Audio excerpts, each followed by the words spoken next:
Alright guys, here's a quick print tip on how to choose the appropriate orientation of your print files.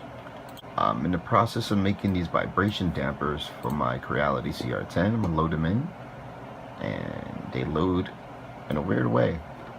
Take a quick look at this, and you would think, alright, this one looks fine, but this one here has a curvature. That's why it's automatically set to have support material, as you can see with all the aqua looking material there. Let me turn off supports really quick so you can see the difference. Alright, now it's going to regenerate it without the supports. Now, as you can see, supports were needed because this right here isn't even touching the print surface, kind of floating in air. That's the first thing you want to look out for, things that float in the air. So this is going to be impossible to print like this. Alright, so what we want to do is have surface contact area. Well, this print has a little bit printing in the air. This is a simple bridge that goes straight across. And looking at the grain, it's just fine. Alright? Now, granted, there's going to be even more issues with this once we fix this problem, but we'll take it in steps. And that's the best way to really figure out the best orientation for your print. So what we're going to do is we're going to take this object and flip it on his back. Let's flip it on his back by tapping this rotate tool. And we're going to use these arrows, well, these rings, to reorientate our object.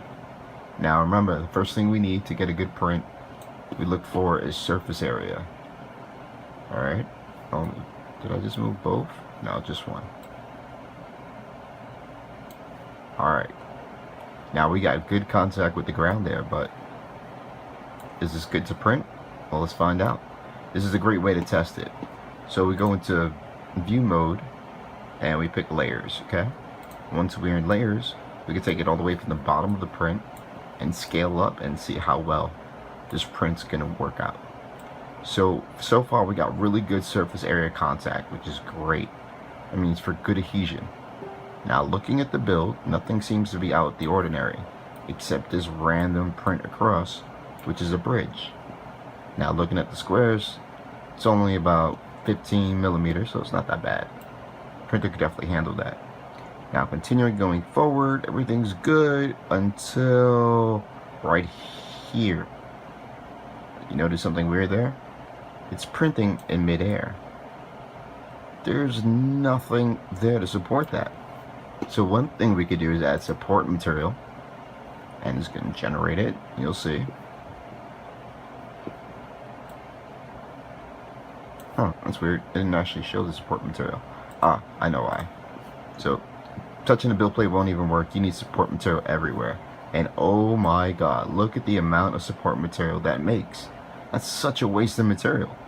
So there's a much smarter way, and not having to use any support whatsoever.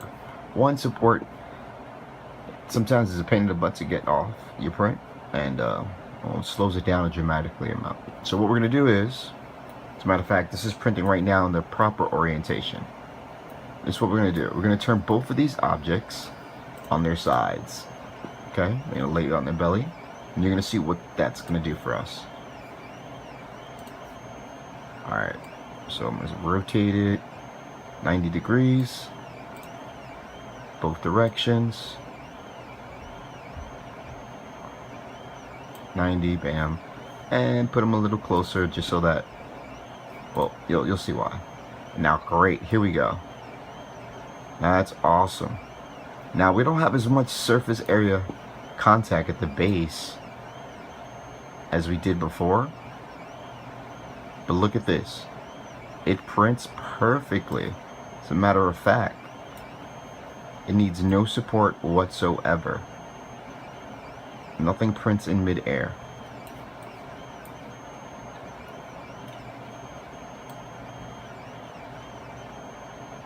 See? Sometimes it takes a little time to experiment with it, and there's one more thing we could do to improve the adhesion of this. So what I'm going to do is pull back for a moment just to see where I'm at. We're going to switch tools. Well, to do that, we got to choose the object. And we're going to go with the move tool, which is up here, and slide it over. So we have both objects with the brims touching. Let's see how close we are. Once we do that, we're going to get a lot more surface area on the bed, which is going to give us even better adhesion. And we go a tiny bit more, just a little space. You'll see. Starting all the way from the bottom, the first layer. You can see how two objects connect. As a matter of fact, go a little tiny hair more. Let's see. And there's still plenty of space between it too. You might get a little bit of stringing in there, but that just means you got to tweak your retraction settings a bit more, but that's another video. Let's see. Still got enough gap there. That's lovely. Now look at this. Great adhesion. Great surface area. And a flawless print. Alright. And that's it. Thank you for tuning in, and this quick video on how to orientate your prints to get perfect prints with using minimal support and wasting the least amount of time possible. Alright, thank you for tuning in, and that's my quick tip on how to get perfect orientation for your 3D prints and how to reduce the print time. Till next one, this is Johnny Moon. Don't forget to like, be sure to subscribe for upcoming videos, and stay tuned, y'all.